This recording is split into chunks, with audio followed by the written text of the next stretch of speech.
Hello students, then we are solving questions of current electricity chapter 3, and student, you can find the link of solution of all questions of this chapter here in the description box. You can find there. And also students, we have solved all questions of OHM'S chapter 32 electric current in conductors. You know very well that OHM is necessary for all those students who preparing for IIT or NEET, or if they have any plan for preparation of such exams in future. Okay, and please any students who are new on this channel, subscribe this channel, and let us start our today's class. Student, question number 3.10. This question is saying this. What is this question? This question is saying that in a meter bridge, you can see here in a meter bridge where the resistors X and Y have resistances Rx and Ry. Okay, you have given the value of resistance Ry having 12.5 ohm. Also, the position of balanced point from one end A is given in the question having value 39.5 centimeter. Okay, student. Then we have to find in part A of question. This is part A of question. This is, we have to find the value of Rx. It's very easy, student. You have studied theory in meter bridge that in balanced condition we can write Rx by Ry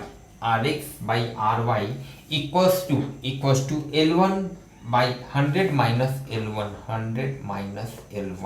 From here we can write Rx, that value we have to find. Ry, this is given 12.5 equals to L1, its value is given 39.5, and 100 minus L1 means 100 minus 39.5 means this becomes 60.5. Okay, student, and when you will solve this, then the value of Rx you will find almost 8.2 ohm. Okay, student. Now question is also asking that why are the connections between resistors in a Wheatstone or meter bridge made of thick copper strips? Student, you can see here that the connections that we use here are generally used of thick wire. Why these thick wires are used? That is asking here. That student, you can understand, you know the relation R equals to rho into L by A. Thick wire means large cross sectional area. Larger thickness means larger cross sectional area, and larger cross sectional area means lower resistance. And so this is the main reason we use thick wire, because in case of lower resistance there will be no potential drop across these connecting wires. And in fact, student, for driving this formula, this relation in balanced condition for a meter bridge or a Wheatstone bridge, we do not consider the potential drop or the resistance of these thick wires. Okay, the second reason you can also understand that if you assume it's certain considerable resistance, then what will happen? This resistance Rx and the resistance of this portion will become in series. Similarly, the resistance of this portion and resistance Ry will become in series. Finally, what will happen? Due to change in this resistance value, you can understand from this relation that the position of balanced point will also change, and in this situation we will not get the exact value of balanced point. And so these are the reasons we normally use thick wire for connecting the resistances. Okay, student. Now let us move question B. In B portion, the question is asking, determine the balance point of the bridge above if X and Y are interchanged. If X and Y are interchanged, then we have to find the position of balanced position. Student, very clearly from here, from this relation, you can understand, if you will interchange Rx and Ry, means Ry now here and Rx now here, we have interchanged their position. Then what will happen? If you have interchanged this side, then this side becomes 100 minus L1 by L1, means now the balanced position. From here you can understand, when now Ry this side, then this balanced position will become 100 minus L1, 100 minus L1. So balanced position, what will happen? Will become 100 minus L1 means 100 minus 39.5 means 60.5 centimeter. Okay student, means in one line you should remember that whenever if you interchange the resistances, if you change the resistances, then the position of balanced point will be also interchanged. In one line you can remember, just for your convenience. Okay student, now let us move part C of this question.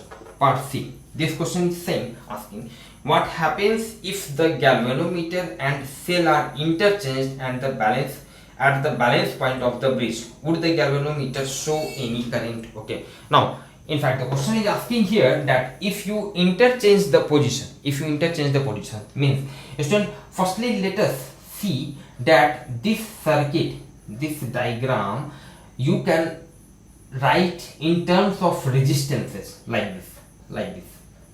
This is resistance Rx, this is resistance Ry. Okay, now this length L1, resistance of this portion we are going to write like R1, and resistance of this portion, this we are going to write, this is R2. You can understand that this position will be A, this is now C, this is now B, and let us assume that this balance point is at D, capital D. Okay student, now these 2 points A and C are interconnected across a battery of EMF capital E. Okay, now and there the galvanometer is between B and D. This is D.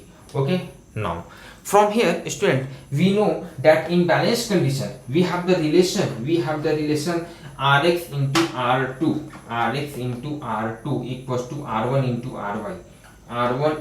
Ry. Okay, we know this relation in balanced condition, no problem. And also in balanced condition no current flows through galvanometer, means if Ig is the current flowing through the galvanometer, then its value will be 0 in balanced condition.